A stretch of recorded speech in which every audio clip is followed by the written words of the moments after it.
기성은 서류 가방을 열며 계약서를 꺼냈습니다. 더 이상 기다릴 수 없어요. 오늘 중으로 나가시든지 아니면 법적 조치를 취하겠습니다. 차가운 목소리로 말하며 서류를 유나 앞에 내밀었어요. 그때였습니다. 서류를 꺼내며 고개를 들어 나가려던 기성의 시선이 거실벽에 걸린 한 액자에 머물렀어요. 처음에는 그냥 지나칠 뻔했지만 액자 속 사진이 묘하게 익숙해 보였습니다. 기성이 한 걸음 가까이 다가가서 사진을 자세히 들여다봤습니다. 그 순간 기성의 몸이 완전히 얼어붙었어요. 사진 속에는 젊은 시절의 기성 자신이 있었습니다. 군복을 입은 20대 후반의 기성이 환하게 웃고 있었어요. 이건 어떻게? 기성의 입에서 작은 소리가 새어나왔습니다. 사진을 더 자세히 보니 기성 옆에는 젊고 아름다운 여인이 서 있었어요. 그 여인의 품에는 갓난아기가 안겨 있었습니다. 젊은 여인의 얼굴을 보는 순간 기성의 심장이 멈췄습니다. 그 얼굴은 바로 앞에 앉아 있는 유나의 젊은 시절 모습이었어요. 30년이라는 세월이 흘렀지만 그 눈매와 미소는 분명히 유나였습니다. 기성의 손이 떨리기 시작했어요. 이게 어떻게 된 거요? 기성이 떨리는 목소리로 물었습니다. 유나는 기성의 시선을 따라 벽의 사진을 바라봤어요. 유나의 얼굴이 하얗게 질렸습니다. 그동안 숨겨두려 했던 비밀이 드러나는 순간이었어요. 집주인님, 유나가 떨리는 목소리로 말했습니다. 당신 정혜원이죠? 기성이 믿을 수 없다는 표정으로 물었어요. 유나는 고개를 끄덕였습니다. 네, 유나는 제 새 이름이에요. 이름을 바꾸고 살았어요. 기성은 그 자리에 주저앉았습니다. 30년 전 사랑했던 여자가 바로 눈앞에 있었어요. 그것도 자신의 세입자로 말입니다. 어떻게 이런 일이? 기성이 중얼거렸어요. 오늘도 따뜻한 이야기로 찾아뵙게 되어 반갑습니다. 이야기가 시작되기 전에 무료인 구독과 좋아요 한 번씩 눌러주세요. 가을비가 내리는 오후였습니다. 박기성은 낡은 사무용 책상 앞에 앉아 월세 장부를 들여다보고 있었죠. 60대 후반의 나이에도 여전히 꼿꼿한 자세를 유지하던 기성의 얼굴에는 깊은 주름이 패여 있었습니다. 전직 교사였던 그는 아내를 잃고 난 뒤 도시 외곽의 소형 빌라 세 채를 관리하며 살아가고 있었어요. 또 밀렸네. 기성이 한숨을 내쉬며 중얼거렸습니다. 302호 세입자 유나 씨가 벌써 3개월째 월세를 내지 않고 있었어요. 붉은 펜으로 표시된 연체 표시가 기성의 신경을 거슬렸죠. 장부 페이지를 넘기며 다른 세입자들의 납부 현황을 확인하던 기성의 눈썹이 더욱 찌푸려졌습니다. 기성은 10년 전 아내를 잃고 나서부터 세상을 바라보는 시선이 완전히 달라졌습니다. 따뜻했던 교사 시절의 온화함은 온데간데 없이 사라지고 차가운 현실주의자로 변해버렸어요. 아내가 병원에서 숨을 거둘 때까지 들어간 치료비만 해도 수천만 원이었죠. 그때 느낀 것은 세상에서 가장 확실한 것은 돈뿐이라는 냉혹한 현실이었습니다. 유일한 딸 지은과도 거의 연락하지 않았죠. 지은이 가끔 안부 전화를 걸어와도 잘 지내고 있다는 짧은 대답만 할 뿐이었습니다. 지은은 결혼 후 서울에서 살고 있었는데 가끔 아버지 같이 살자고 제안했지만 기성은 항상 거절했어요. 혼자 사는 것이 편하다며 딸의 호의를 뿌리쳤죠. 세상은 냉정해야 해. 사람 믿지 마라. 이것이 기성의 입버릇이었어요. 세입자들에게도 항상 엄격했고 하루라도 월세가 늦으면 바로 독촉 전화를 걸었죠. 교사 시절 학생들을 따뜻하게 보살피던 모습은 이제 찾아볼 수 없었습니다. 기성은 월세 장부를 덮으며 일어났습니다. 허리가 조금 아팠지만 참고 견뎠어요. 나이가 들수록 몸 여기저기가 아프기 시작했지만 병원 가는 것조차 돈 아까워하며 버티고 있었죠. 창밖으로 비가 더 세차게 내리기 시작했습니다. 기성은 우산을 챙기며 입을 열었어요. 이번엔 직접 가서 내쫓아야겠어. 목소리에는 조금의 망설임도 없었죠. 벽에 걸린 시계를 바라보니 오후 3시였습니다. 이 시간이면 대부분의 사람들이 집에 있을 거라고 생각했어요. 기성은 낡은 가죽 재킷을 입고 자동차 열쇠를 집어들었습니다. 방 한편에는 아내와 함께 찍은 사진이 먼지를 뒤집어 쓴 채 놓여 있었지만 기성은 그쪽으로 시선도 주지 않았어요. 낡은 승용차에 몸을 맡긴 기성은 시내 외곽의 다세대 주택으로 향했습니다. 빗방울이 앞유리를 때리는 소리가 묵직하게 울렸어요. 와이퍼가 좌우로 움직이며 빗물을 닦아내고 있었죠. 운전하는 내내 기성의 표정은 굳어 있었습니다. 오랜 세월 집주인 일을 하면서 이런 일은 이미 익숙해져 있었어요. 돈 없으면 나가야지 뭘 버텨. 기성이 혼잣말로 중얼거렸습니다. 그에게 세입자들은 단순히 월세를 내는 존재일 뿐이었어요. 그들의 사정이나 어려움은 관심 밖의 일이었죠. 신호등에서 잠깐 멈춘 기성은 사이드미러로 자신의 얼굴을 바라봤습니다. 언제부턴가 표정이 굳어져 있었어요. 30분 정도 달려 다세대 주택 앞에 도착한 기성은 차에서 내려 계단을 올라갔습니다. 3층 302호까지 올라가는 동안 무릎이 조금 아팠지만 참고 견뎠어요. 302호 앞에 서서 문을 거칠게 두드렸습니다.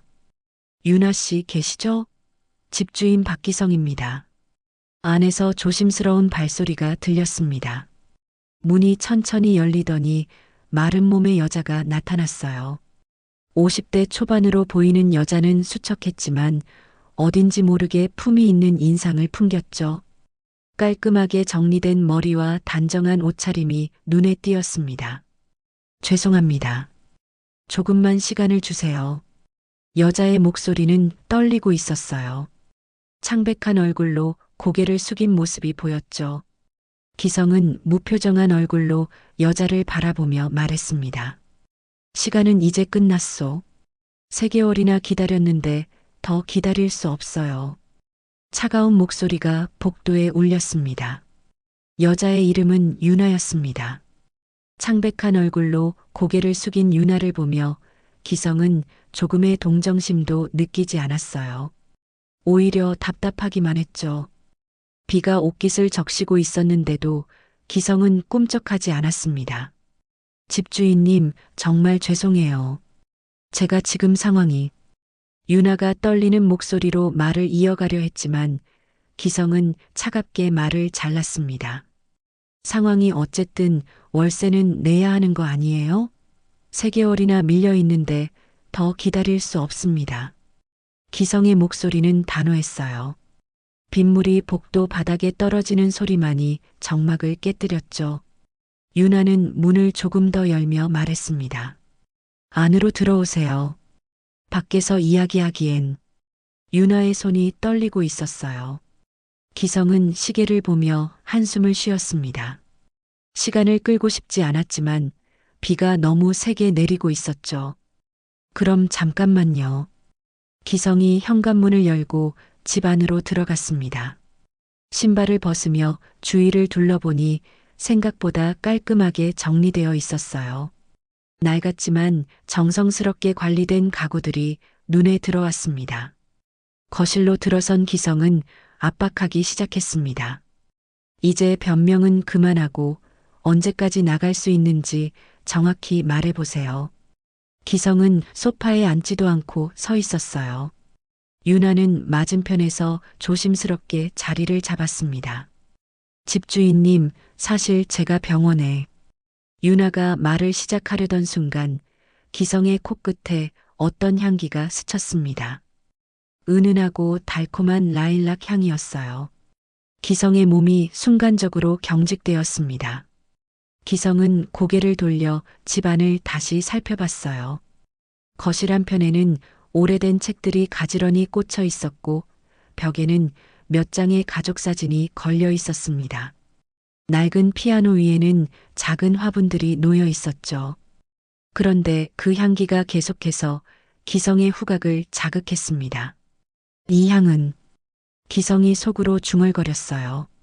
30년도 더 된 기억이 갑자기 떠올랐습니다.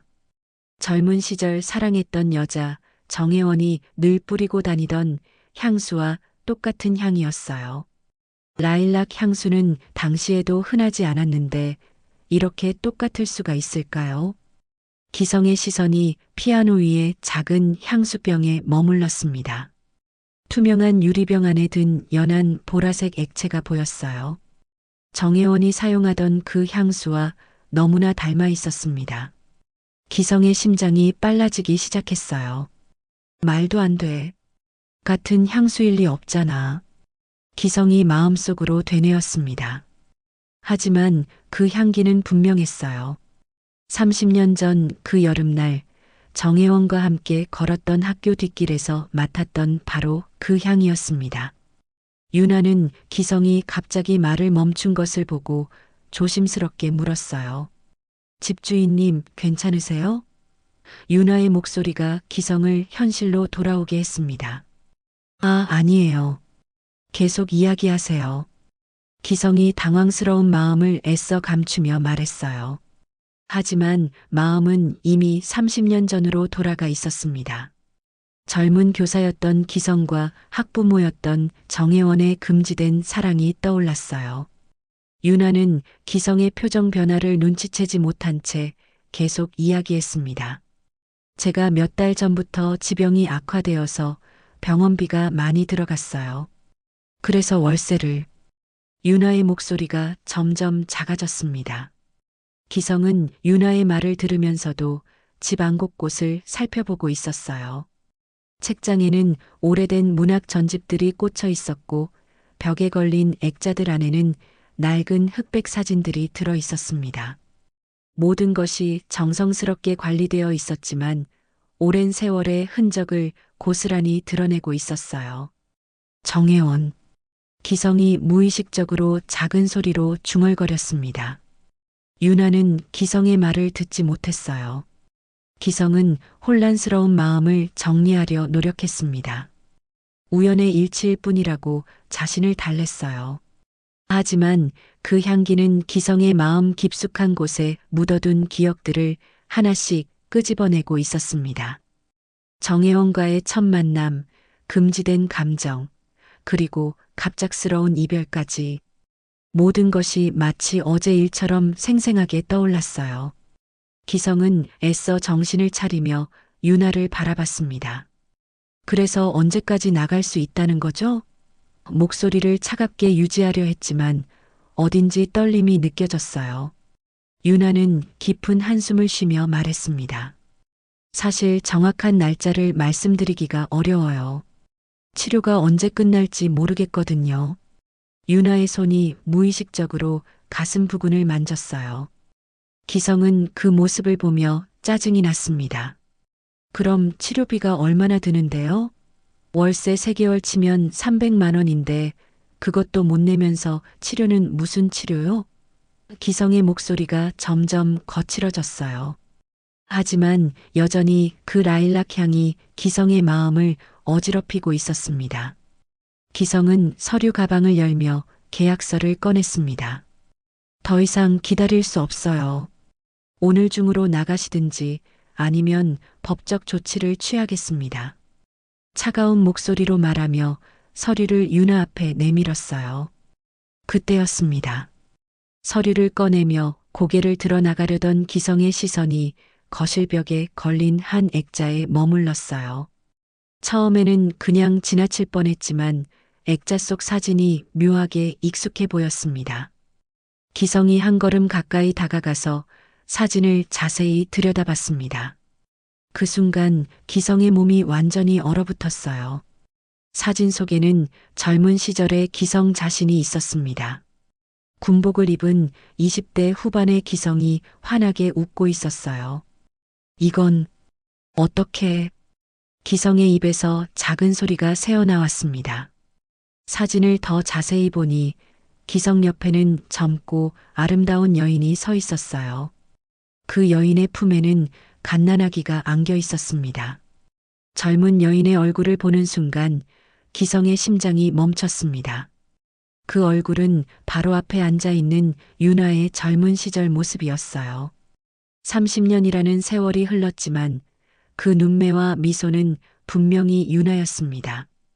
기성의 손이 떨리기 시작했어요. 이게 어떻게 된 거요? 기성이 떨리는 목소리로 물었습니다. 윤아는 기성의 시선을 따라 벽의 사진을 바라봤어요. 윤아의 얼굴이 하얗게 질렸습니다. 그동안 숨겨두려 했던 비밀이 드러나는 순간이었어요. 집주인님, 윤아가 떨리는 목소리로 말했습니다. 당신, 정혜원이죠? 기성이 믿을 수 없다는 표정으로 물었어요. 윤아는 고개를 끄덕였습니다. 네, 윤아는 제 새 이름이에요. 이름을 바꾸고 살았어요. 기성은 그 자리에 주저앉았습니다. 30년 전 사랑했던 여자가 바로 눈앞에 있었어요. 그것도 자신의 세입자로 말입니다. 어떻게 이런 일이. 기성이 중얼거렸어요. 그 사진 속 아기는. 기성이 떨리는 목소리로 물었습니다. 윤아는 눈물을 글썽이며 대답했어요. 그 아이, 당신 아이예요. 기성의 머릿속이 하얗게 변했습니다. 사진 속 아기를 다시 바라봤어요. 작고 귀여운 아기가 윤아의 품에서 평화롭게 잠들어 있었습니다. 기성 자신도 사진 속에서 아기를 바라보며 행복해하고 있었어요. 우리 아이라고요? 기성이 믿을 수 없다는 표정으로 되물었습니다. 30년 전 기억들이 물밀듯이 밀려왔어요. 교사였던 기성과 학부모였던 정혜원, 지금의 윤아의 금지된 사랑이 떠올랐습니다. 당시 기성은 중학교에서 국어를 가르치고 있었어요. 정혜원은 학생의 어머니였지만 기성보다 2살 어렸습니다. 처음에는 학부모 상담으로 만났던 두 사람이 서서히 감정을 키워갔었죠. 우리가 결혼하기로 했었잖아요. 기성이 과거를 떠올리며 말했어요. 그런데 당신이 갑자기. 윤아가 말을 이어받았습니다. 당신이 떠났잖아요. 아무 말도 없이. 기성은 30년 전 그날을 떨떠름한 마음으로 기억해냈습니다. 주변의 시선과 교사라는 직업에 대한 부담 때문에 도망쳤던 것이었어요. 정혜원이 임신했다는 사실을 알고도 겁이 나서 피했던 것입니다. 그때 당신이 임신했다는 걸 알고 무서웠어요. 교사로서의 체면도 있었고 주변 사람들의 시선도. 기성이 과거를 회상하며 말했어요. 윤아는 눈물을 닦으며 말했습니다. 저는 혼자 아이를 낳았어요. 당신을 기다렸지만 연락이 없어서 결국 아이를 입양 보낼 수밖에 없었어요. 입양? 기성의 목소리가 떨렸어요. 자신이 알지도 못하는 사이에 아이가 태어났고 그 아이가 입양까지 갔다는 사실이 믿어지지 않았습니다. 좋은 가정에 보냈어요. 저 혼자서는 키울 수가 없었거든요. 윤아가 슬픈 표정으로 말했어요. 그 뒤로 저는 이름을 바꾸고 다른 곳에서 살았어요.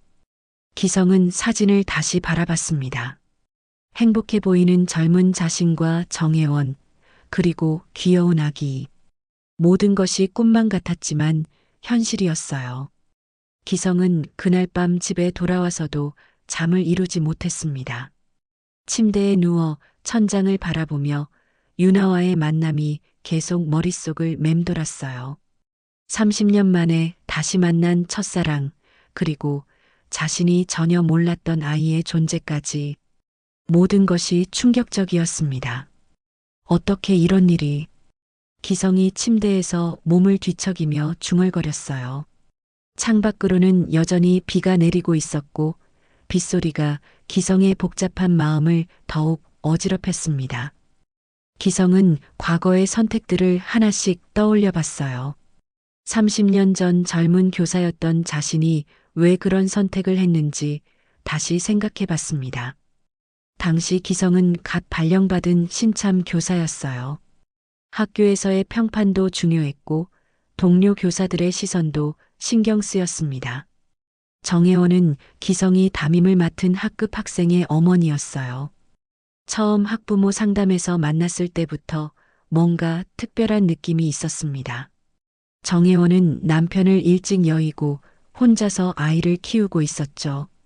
기성보다 2살 어렸지만 성숙하고 지적인 모습이 매력적이었어요. 그때 용기가 있었다면 기성이 후회스러운 마음으로 생각했습니다. 하지만 당시에는 교사와 학부모의 관계라는 사회적 제약이 너무 컸어요. 주변 사람들의 시선과 직업상의 윤리 문제 때문에 2사람의 관계를 공개할 수 없었습니다. 기성은 베개를 뒤집으며 다시 누웠어요. 그때 정혜원이 임신했다고 말했던 그날이 떠올랐습니다. 기성은 기쁘기보다는 두려움이 먼저 앞섰어요. 미혼 교사의 스캔들이 되면 교직 생활을 계속할 수 없을 것 같았거든요. 겁쟁이였어. 기성이 자신을 책망하며 중얼거렸어요. 결국 기성은 다른 지역으로 정근을 신청했고 정혜원에게는 아무 말도 하지 않고 떠났던 것입니다. 그 뒤로 30년 동안 정혜원의 소식을 전혀 듣지 못했어요. 다음 날 아침 기성은 일찍 일어나 다시 윤아의 집으로 향했습니다. 어젯밤 내내 생각한 끝에 더 많은 이야기를 들어야겠다고 결심했거든요. 문을 두드리자 윤아가 조심스럽게 문을 열었어요. 어제 일은 윤아가 말을 시작하려 했지만 기성이 먼저 입을 열었습니다. 그 아이, 우리 아이에 대해서 더 자세히 이야기해 주세요. 윤아는 기성을 집 안으로 안내하며 말했어요. 차 한 잔 드릴까요? 기성은 고개를 끄덕였습니다. 윤아가 차를 우리는 동안 기성은 어제 봤던 사진을 다시 바라봤어요. 입양된 아이는 어떻게 자랐나요? 기성이 조심스럽게 물었습니다. 윤아는 찻잔을 기성 앞에 놓으며 말했어요. 좋은 가정에서 잘 자랐어요. 양부모님이 정말 사랑으로 키워주셨거든요. 윤아의 눈에 눈물이 글썽였어요. 아이는 자라서 훌륭한 사람이 됐어요. 의사가 되어서 많은 사람들을 도왔죠. 양부모님도 자랑스러워했어요. 윤아가 자랑스러운 표정으로 말했습니다. 기성은 찻잔을 들며 물었어요. 그럼 지금도 연락하고 지내시나요? 윤아의 표정이 갑자기 어두워졌습니다. 사실은 윤아가 말을 멈췄어요. 사실은 어떻다는 거죠? 기성이 재촉했습니다. 윤아는 깊은 한숨을 쉬며 말했어요. 몇 달 전에 세상을 떠났어요. 기성의 손에 들린 찻잔이 덜컥거렸습니다. 세상을 떠났다고요? 믿을 수 없다는 표정으로 되물었어요. 윤아는 고개를 끄덕이며 눈물을 흘렸습니다. 교통사고였어요. 갑작스럽게 윤아의 목소리가 떨렸어요. 병원에서 마지막까지 최선을 다했지만 윤아가 말을 잇지 못했습니다. 기성은 충격에 빠졌어요. 30년 만에 자신의 아이 존재를 알게 되었는데 그 아이가 이미 세상에 없다니. 그럼 저는 아이 얼굴도 제대로 보지 못하고. 기성의 목소리가 떨렸습니다. 마지막에 저를 찾아왔어요. 생모를 만나고 싶다고 해서. 윤아가 말했어요. 그때 처음으로 아이와 제대로 이야기했어요. 아이는 생부에 대해서도 물어봤어요. 저에 대해서 뭐라고 하던가요? 기성이 떨리는 목소리로 물었습니다. 윤아는 잠시 생각하다 말했어요. 원망하지 않는다고 했어요. 대신 궁금하다고 했죠. 아버지는 어떤 사람인지. 기성의 가슴이 찢어지는 것 같았어요. 자신을 원망하지 않았다는 말이 더 마음을 아프게 했습니다. 그래서 병원비가. 기성이 윤아를 바라봤어요. 네. 아이 치료비 때문에 제 모든 돈을 썼어요. 그래도 아이를 살릴 수 있다면. 유나가 울먹이며 말했어요. 그래서 월세를 내지 못했던 거예요. 기성의 손이 떨리기 시작했습니다. 그 아이가 우리 아이였다고요? 기성이 다시 한번 확인하듯 물었어요. 유나는 고개를 끄덕였습니다. 30년 동안 그리워했어요. 아이도 당신도. 유나가 조용히 말했어요. 기성은 유나의 말을 듣고 난 뒤 한동안 아무 말도 할 수 없었습니다. 찻잔을 든 손이 계속 떨리고 있었어요. 30년 전 자신의 선택이 얼마나 많은 사람에게 상처를 주었는지 이제야 깨닫게 되었습니다. 제가 얼마나 큰 잘못을 저질렀는지 기성이 떨리는 목소리로 말했어요. 유나는 조용히 기성을 바라보고 있었습니다. 30년 만에 다시 만난 첫사랑이었지만 두 사람 사이에는 너무나 큰 상처와 시간의 간격이 있었어요. 기성은 찻잔을 내려놓고 벽에 걸린 가족 사진을 다시 바라봤습니다. 젊은 시절의 자신과 유나, 그리고 귀여운 아기. 그 아기가 자라서 의사가 되었다가 이제는 영원히 만날 수 없게 되었다는 사실이 가슴을 찢었어요. 그 아이 이름은 뭐였나요? 기성이 조심스럽게 물었습니다. 유나는 잠시 망설이다가 대답했어요. 양부모님이 지어주신 이름은 민수였어요. 김민수? 기성이 그 이름을 조용히 되뇌었습니다. 처음 듣는 아들의 이름이었지만 가슴 깊이 새겨졌어요. 어떤 아이였나요? 성격이나 취미는? 유나의 표정이 조금 밝아졌어요. 어릴 때부터 정말 착하고 똑똑한 아이였어요. 양부모님 말씀으로는 공부도 잘했고 친구들에게도 인기가 많았대요. 유나가 자랑스러운 표정으로 말했습니다. 의대에 들어간 것도 정말 어려웠을 텐데. 기성이 감탄하며 말했어요. 유나는 고개를 끄덕였습니다. 힘들게 공부해서 의사가 됐어요. 특히 소아과를 전공했는데 아이들을 정말 좋아했거든요. 기성의 눈에 눈물이 맺혔습니다. 자신이 키우지 못한 아들이 이렇게 훌륭하게 자랐다는 것이 기쁘면서도 미안했어요. 제가 있었다면 더 잘 도와줄 수 있었을 텐데. 그건 이미 지난 일이에요. 유나가 조용히 말했어요. 민수는 양부모님을 정말 사랑했어요. 그분들이 진짜 부모였죠. 기성은 그 말에 더욱 가슴이 아팠습니다. 자신이 버린 아이가 다른 사람의 사랑으로 자랐다는 사실이 죄책감을 더욱 크게 만들었어요. 그래도 생부로서 해야 할 일이 있었을 텐데. 유나는 창밖을 바라보며 말했어요. 민수가 마지막에 저에게 말했어요. 엄마, 아버지를 원망하지 마세요. 아마 그분도 어려운 상황이었을 거예요 라고. 기성은 그 말을 듣고 더 이상 참을 수 없었습니다. 갑자기 자리에서 일어나더니 가족 사진이 걸린 벽 앞에 무릎을 꿇었어요. 아들아, 민수야. 기성의 목소리가 떨렸습니다. 아버지가 미안하다. 정말 미안하다. 기성이 사진을 향해 울부짖듯 말했어요. 내가 태어날 때도 자랄 때도 힘들 때도 아버지가 곁에 없어서 미안하다. 유나는 그런 기성을 조용히 바라보고 있었어요. 30년 동안 품고 있던 원망과 그리움이 복잡하게 얽혀 있었습니다. 기성의 진심 어린 사과를 보니 마음이 조금씩 누그러지는 것 같았어요. 기성은 벽에 기대어 울고 있었습니다. 제가 정말 나쁜 사람이에요. 당신도 힘들게 혼자 키웠을 텐데, 민수도 아버지 없이 자랐을 텐데. 기성의 어깨가 흔들렸어요. 한참을 울고 난 뒤 기성은 자리로 돌아왔습니다. 눈이 빨갛게 부어 있었어요. 유나 씨, 아니, 정혜원 씨. 제가 뭘 해야 할까요? 지금이라도 할 수 있는 일이 있을까요? 유나는 잠시 생각하다가 말했어요. 시간은 되돌릴 수 없어요. 민수도 이미 떠났고, 유나의 목소리도 떨리고 있었습니다. 기성은 갑자기 결단을 내렸습니다. 월세는 탕감해 드릴게요. 그리고 병원비도 제가 도와드리겠어요. 기성이 진지한 표정으로 말했어요. 집주인님, 유나가 당황스러운 표정을 지었어요. 그럴 필요 없어요.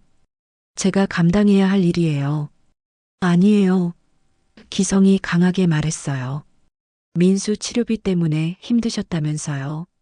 제가 아버지로서 해야 할 최소한의 도리라도 해야죠.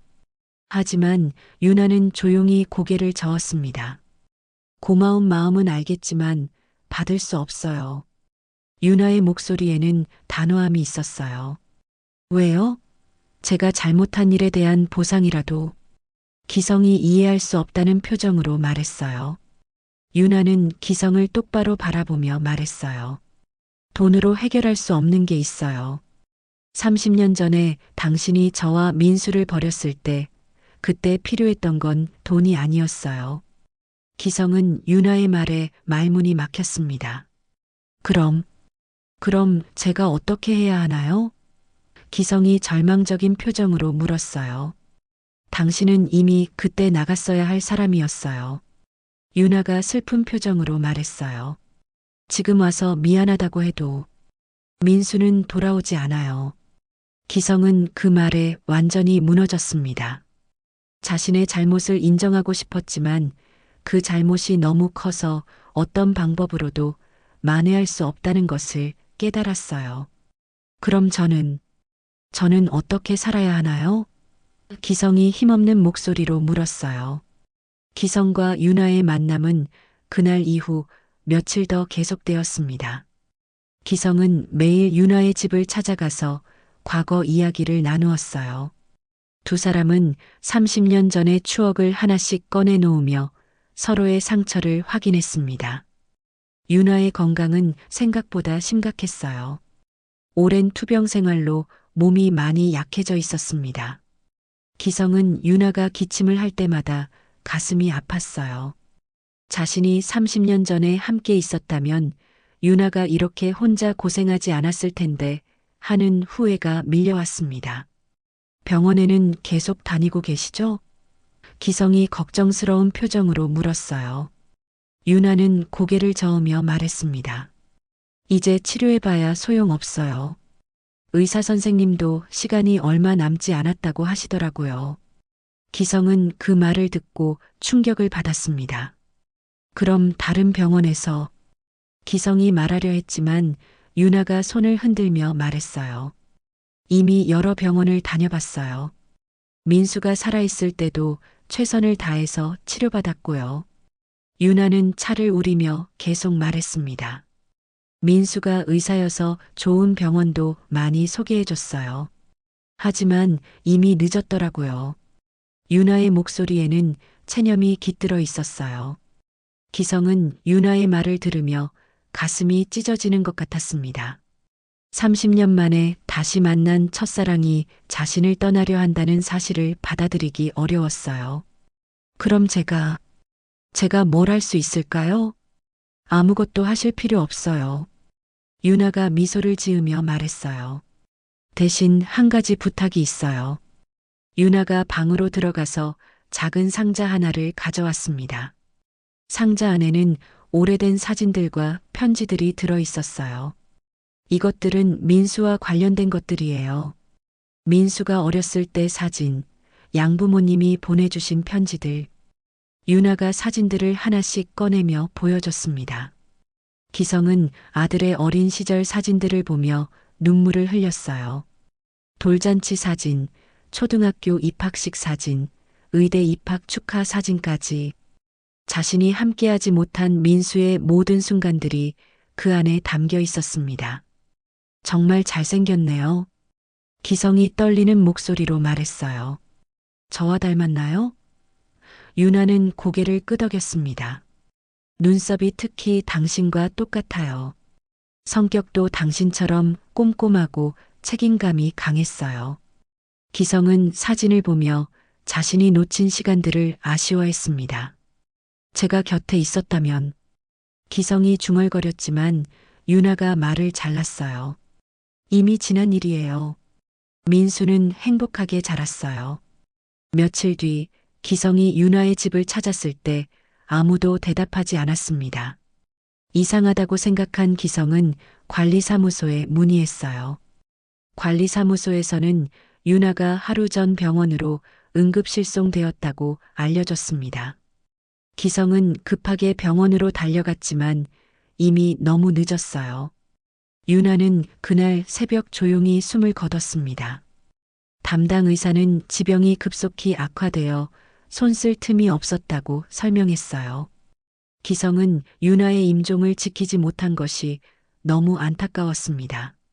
30년 만에 다시 만났는데 며칠 만에 영원히 헤어지게 된 것이죠. 장례는 조용히 치러졌고 기성이 모든 비용을 부담했어요. 장례를 치른 뒤 기성은 유나의 집을 정리하기 위해 다시 찾아갔습니다. 집주인으로서 해야 할 일이었지만 마음은 무거웠어요. 유나의 흔적들을 하나씩 정리하는 것이 마지막 작별 인사 같았습니다. 유나의 방을 정리하던 기성은 침대 옆 서랍에서 봉투 하나를 발견했어요. 봉투 겉면에는 기성의 이름이 적혀 있었습니다. 손글씨로 정성스럽게 쓰여진 기성의 이름을 보며 가슴이 뛰었어요. 기성은 떨리는 손으로 봉투를 열었습니다. 안에는 유나의 편지가 들어 있었어요. 유나의 깔끔한 글씨체로 쓰여진 편지를 읽기 시작했습니다. 기성 씨에게 당신이 내 문을 두드린 건 아마도 하늘의 장난이겠죠. 30년 만에 이런 식으로 다시 만나게 될 줄은 꿈에도 몰랐어요. 편지의 첫 문장을 읽으며 기성의 눈에 눈물이 맺혔어요. 처음에는 원망스러웠어요. 왜 하필 지금 나타났을까 하고요. 하지만 며칠 동안 당신과 이야기하면서 생각이 바뀌었어요. 당신도 그때 어려운 상황이었겠구나 싶더라고요. 기성은 편지를 읽으며 흐느꼈습니다. 유나의 마음이 편지를 통해 고스란히 전해져 왔어요. 민수는 당신을 미워하지 않았어요. 오히려 궁금해했죠. 아버지는 어떤 사람일까, 만나면 뭐라고 말할까 하면서요. 그리고 이렇게 말했답니다. 엄마, 언젠가 아빠가 오면 밥 좀 해줘. 기성은 그 대목에서 더 이상 참을 수 없었습니다. 편지를 움켜쥐고 그 자리에 주저앉았어요. 민수야. 기성이 울먹이며 아들의 이름을 불렀습니다. 편지는 계속 이어졌습니다. 저도 이제 민수 곁으로 가게 되었어요. 30년 동안 그리워했던 아들을 다시 만날 생각에 설레어요.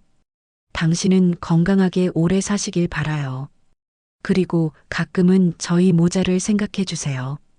기성은 편지를 다 읽고 난 뒤 그 자리에서 무릎을 꿇었습니다.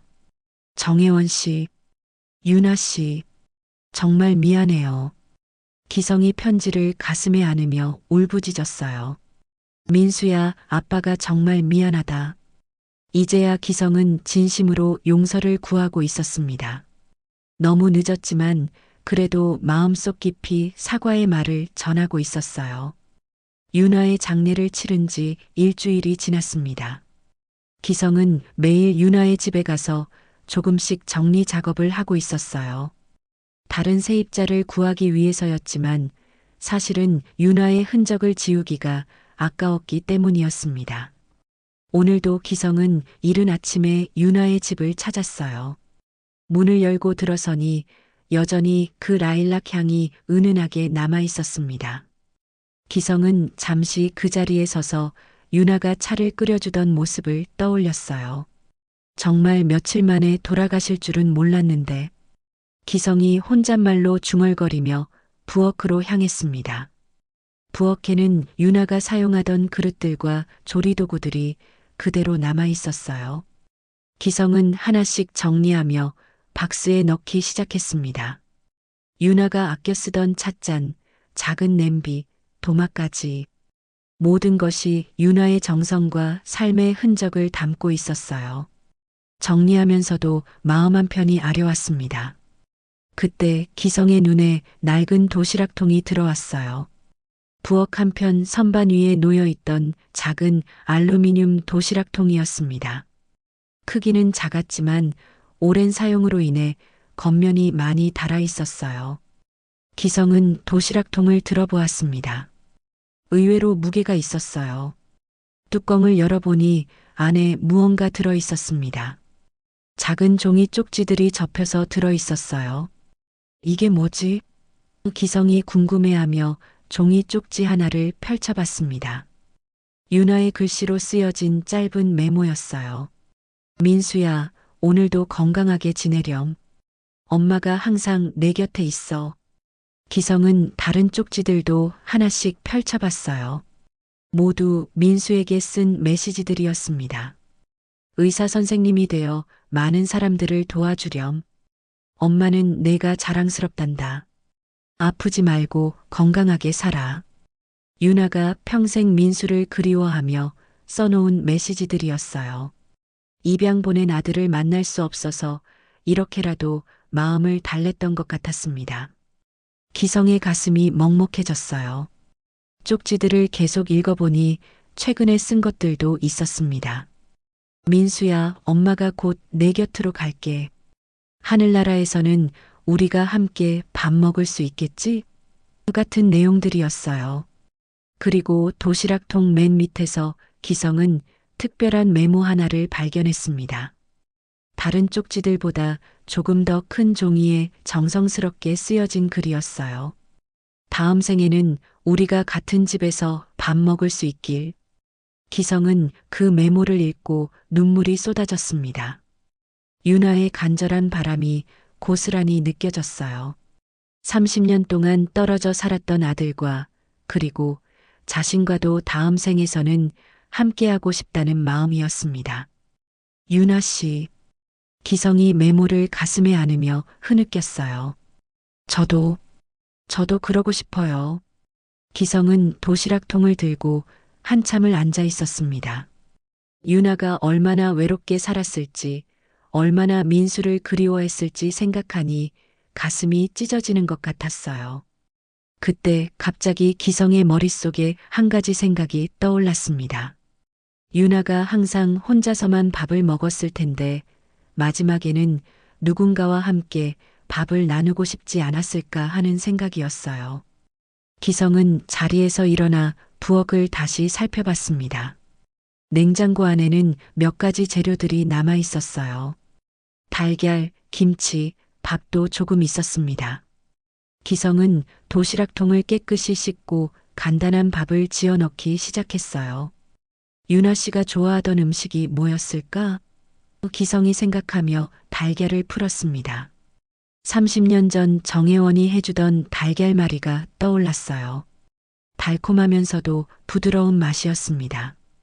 기성은 서툴지만 정성스럽게 달걀말이를 만들었어요. 김치도 조금 넣고 밥도 예쁘게 담았습니다. 평생 요리를 해본 적이 거의 없던 기성이었지만 이번만큼은 마음을 다해서 만들었어요. 도시락을 다 싸고 나니 벌써 오후가 되어 있었습니다. 기성은 도시락통을 들고 윤아가 잠들어 있는 묘지로 향했어요. 버스를 갈아타며 1시간 넘게 걸려서 도착했습니다. 윤아의 묘 앞에 서니 마음이 숙연해졌어요. 간소한 묘석이었지만 기성이 직접 선택한 것이었습니다. 묘비에는 사랑하는 어머니 윤아라고 새겨져 있었어요. 기성은 무릎을 꿇고 도시락을 묘 앞에 정성스럽게 놓았습니다. 윤아 씨, 이번엔 제가 해왔어요. 기성이 떨리는 목소리로 말했어요. 30년 전에 제가 해드렸어야 할 일들을 이제야 하고 있네요. 기성이 묘석을 쓰다듬으며 말했어요. 늦었지만 마음만큼은 전해지길 바라요. 기성은 한참 동안 묘 앞에 앉아 있었습니다. 윤아와 나눌 수 없었던 이야기들을 혼자서 중얼거렸어요. 민수도 잘 키우셨고 정말 고생 많으셨어요. 다음에도 제가 해올게요. 당신 차례예요. 기성이 웃으며 말했어요. 마치 유나가 대답할 것처럼 기다렸습니다. 그때 갑자기 바람이 불기 시작했어요. 가을 바람이 묘지를 스쳐 지나가면서 나뭇잎들을 흔들었습니다. 그리고 그 바람과 함께 어디선가 라일락 향이 스쳐왔어요. 기성은 그 향기를 맡으며 미소를 지었습니다. 유나가 대답해 주는 것 같았어요. 그로부터 6개월이 흘렀습니다. 기성은 약속한 대로 매달 유나의 집을 찾아가서 청소를 했어요. 새로운 세입자를 구할 수도 있었지만 그러지 않았습니다. 그 집은 이제 기성에게 특별한 의미를 가진 공간이 되었거든요. 오늘도 기성은 청소도구를 들고 302호에 올라왔습니다. 문을 열고 들어서니 햇살이 거실을 따뜻하게 비춰주고 있었어요. 유나가 떠난 뒤 집은 비어 있었지만 벽에 걸린 가족 사진만큼은 여전히 그 자리에 있었습니다. 기성은 먼지떨이로 조심스럽게 액자를 닦았어요. 30년 전 젊은 자신과 유나, 그리고 민수의 모습이 선명하게 드러났습니다. 민수야, 아빠가 또 왔어.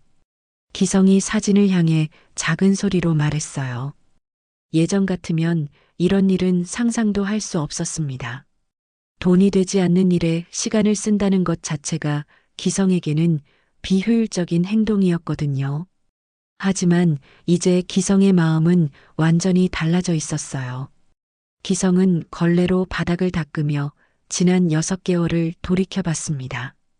유나를 만나고 나서 기성의 삶은 많은 것이 바뀌었어요. 다른 세입자들에게도 예전처럼 냉정하게 대하지 않게 되었습니다. 지난달에는 101호에 사는 할머니가 월세를 며칠 늦게 내신 적이 있었어요. 예전 같으면 바로 독촉 전화를 걸었겠지만 기성은 직접 찾아가서 사정을 들어봤습니다. 할머니는 병원비 때문에 어려움을 겪고 계셨어요. 괜찮습니다. 천천히 내세요. 기성이 할머니께 말씀드린 말이었어요. 할머니는 깜짝 놀라시며 고마워하셨습니다. 기성 자신도 그런 말을 할 줄 몰랐거든요. 202호에 사는 젊은 부부도 마찬가지였어요. 갑작스런 실직으로 월세 납부가 어려워졌을 때 기성은 취업할 때까지 기다려주겠다고 했습니다. 세상살이가 녹록지 않으니까요. 기성의 말에 부부는 눈물을 글썽였어요. 기성은 창문을 열어 환기를 시키며 생각했습니다. 언제부터 자신이 이렇게 변했을까요? 유나와 민수를 알게 된 후부터였어요. 자신이 얼마나 많은 것을 놓치고 살았는지 깨닫게 되었습니다. 유일한 딸 지은과의 관계도 많이 달라졌어요. 유나가 돌아가신 후 기성은 지은에게 전화를 걸었습니다. 오랜만에 아버지에게서 온 전화였기 때문에 지은은 놀랐어요. 아빠, 무슨 일이에요? 몸은 괜찮으세요? 지은이 걱정스러운 목소리로 물었어요. 기성은 유나와 민수 이야기를 지은에게 털어놓았습니다. 30년 동안 숨겨왔던 과거의 이야기였어요. 지은은 아버지의 이야기를 듣고 한참 동안 말이 없었어요. 그러다가 아빠 많이 힘드셨겠어요 라고 말했습니다. 기성은 딸의 따뜻한 말에 눈물을 흘렸어요. 이제 기성과 지은은 일주일에 한 번씩 통화를 합니다. 지은은 가끔 아버지를 찾아와서 함께 식사를 하기도 해요. 아빠 많이 달라지셨네요. 지은이 기성을 보며 말한 적이 있어요. 기성은 청소를 마치고 소파에 앉았습니다. 이 자리에서 유나와 마지막 대화를 나눴던 게 어제 같았어요. 그때 유나가 했던 말들이 떠올랐습니다. 돈으로 해결할 수 없는 게 있어요. 유나의 말이 맞았어요. 정말 중요한 건 돈이 아니었습니다. 사람과 사람 사이의 정, 가족에 대한 사랑, 서로를 아끼는 마음이 더 소중했어요. 기성은 60대 후반이 되어서야 이런 당연한 진리를 깨달았습니다. 기성은 가방에서 작은 도시락통을 꺼냈어요. 유나가 사용하던 그 도시락통이었습니다. 오늘도 집에서 간단한 반찬을 만들어 왔어요. 김치찌개와 달걀말이 그리고 밥을 정성스럽게 싸왔습니다. 유나 씨, 민수야. 아빠가 또 밥 해왔어. 기성이 사진을 향해 말하며 도시락을 펼쳤어요. 혼자 먹는 밥이었지만 외롭지 않았습니다. 유나와 민수가 함께 있는 것 같았거든요. 밥을 먹으며 기성은 앞으로의 계획을 생각해 봤어요. 남은 인생을 어떻게 살아야 할지 고민이 많았습니다. 하지만 이제는 확실한 게 있었어요. 더 이상 돈만 생각하며 살지 않겠다는 것이었습니다. 기성은 최근에 새로운 일을 시작했어요. 근처 경로당에서 무료로 한글을 가르치는 봉사활동이었습니다. 젊은 시절 교사였던 경험을 살려서 글을 모르는 어르신들을 도와드리는 일이었어요. 선생님 덕분에 손자 편지를 읽을 수 있게 됐어요. 어르신들의 말씀을 들을 때마다 기성은 보람을 느꼈습니다. 돈으로 살 수 없는 기쁨이었어요. 도시락을 다 먹고 난 기성은 설거지를 했습니다. 유나가 사용하던 그릇들을 정성스럽게 씻었어요. 모든 정리를 마치고 나가려던 기성은 문 앞에서 다시 한번 뒤돌아봤습니다. 벽에 걸린 가족 사진이 햇살을 받으며 반짝이고 있었어요. 젊은 시절의 기성과 유나, 그리고 사랑스러운 민수. 세 사람이 함께 웃고 있는 모습이 평화로워 보였습니다. 다음 달에도 올게요. 기성이 사진을 향해 약속하며 문을 닫았어요. 계단을 내려가는 기성의 발걸음이 예전보다 가벼웠습니다. 표정에도 온화함이 배어 있었어요. 기성은 차에 앉아 백미러로 자신의 얼굴을 바라봤습니다. 주름은 더 깊어졌지만 눈빛이 달라져 있었어요. 차가움 대신 따뜻함이, 무관심 대신 사랑이 스며 있었습니다. 내 인생에서 가장 큰 빚은 한 사람의 눈물이었다. 기성이 혼잣말로 중얼거렸어요. 유나의 눈물, 민수가 흘렸을 눈물들. 그 눈물들이 기성을 변화시켰습니다. 이제 기성은 더 이상 돈에만 냉정한 집주인이 아니었어요. 늦게나마 사랑의 의미를 깨달은 사람이었습니다. 남은 인생은 유나와 민수에게 받은 사랑을 다른 사람들에게 나누어주며 살아갈 작정이었어요. 오늘도 저희 채널을 찾아주신 여러분께 진심으로 감사드립니다. 이야기가 마음에 드신다면 무료인 구독과 좋아요 버튼을 눌러주시고 댓글로 여러분의 소중한 인생 이야기도 들려주세요.